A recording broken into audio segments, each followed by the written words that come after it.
Професионалните автоновинари на најголемото европско жири возеа 10 електрични возила достапни во Европа, сите со декларирани повеќе од 200 км автономија според WLTP нормите. Возилата беа тестирани во секојдневен сообраќај во околината на Барселона. Сите по 2 пати поминаа иста релација од 180 км по автопат, отворен пат и во урбана средина, при што возачите се менуваа на 30 до 40 км. На крај батериите им беа дотрошени на тркачката патека покрај Барселона. И веднаш треба да се каже дека поголемиот дел од нив ги постигнаа хомологираните бројки, со што беше покажано и колку новата процедура за тестирање е блиску до реалноста.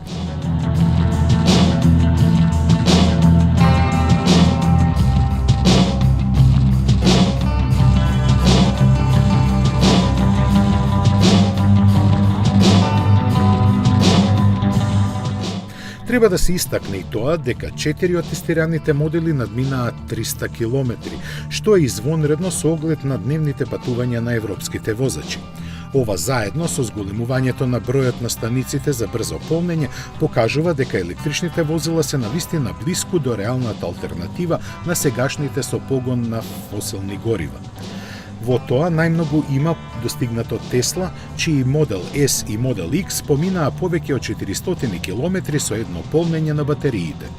Треба да се напомене дека и двете тестирани возила беа од верзијата со батерии со капацитет од 100 кWh. Изненадувачки добар резултат од 377 км постигна и Opel Ampera Electric, додека Jaguar I-Pace успеа да помина нешто повеќе од 313 км.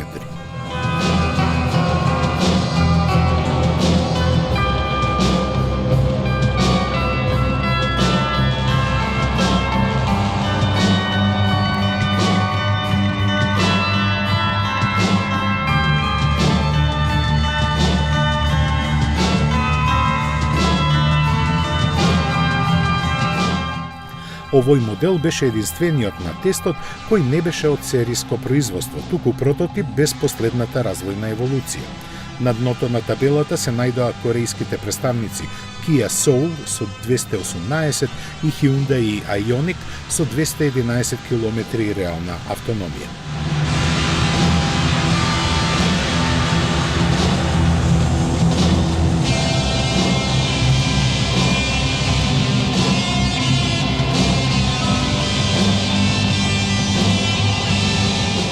Со овој настан Аутобест воведе 2 нови индекси посветени на електричните возила.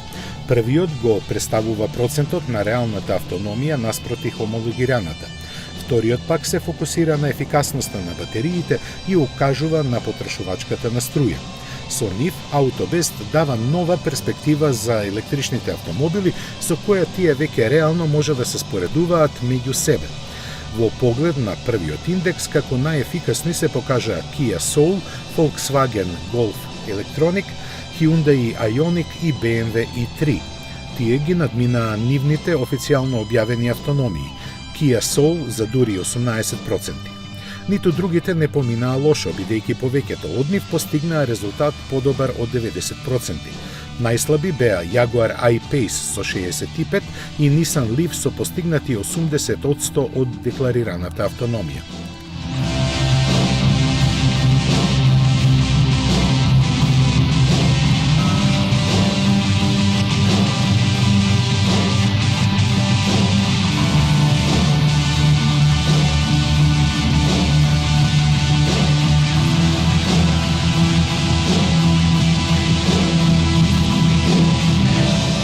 Најдобрите 3 автомобили на вториот индекс беа BMW i3, Hyundai Ioniq и Renault Zoe. Нивните батерии се покажаа најефикасни, додека пак разочараа Jaguar и моделите на Tesla. Тука вреди да се напомене и тоа дека Ioniq и електричниот Golf се најекономичните електрични возила меѓу тестираните со потрошувачка нешто повеќе од 12 кWh на 100 км.